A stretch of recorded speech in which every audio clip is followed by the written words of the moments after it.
Clapperboard, welcome to the aBlocks heading block tutorial. In this quick guide, we'll show you how to add a custom heading using the aBlocks heading block in WordPress.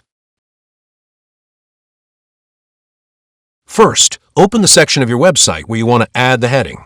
Next, search for heading block and insert the aBlocks heading block. That's it. You can now customize the text, style, and layout to match your design perfectly. Let's get started. From the General section, start by entering the title text you want to display. Choose the appropriate HTML tag, like H1, H2, or H3, depending on your content structure and SEO needs. Adjust the alignment of your heading, left, center, or right, to fit your layout perfectly. Now, head over to the Style section. Choose the text color that complements your brand or section background. Next, customize the typography. Change the font size, weight, line height, and letter spacing to get the exact look you want. Enhance your heading with text stroke and text shadow effects for extra visual impact.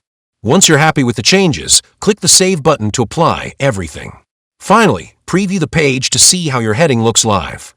And that's it. You've successfully added and customized a stunning heading using the aBlocks heading block. If you found this video helpful, don't forget to like, share, and subscribe for more quick tutorials on building beautiful websites with aBlocks.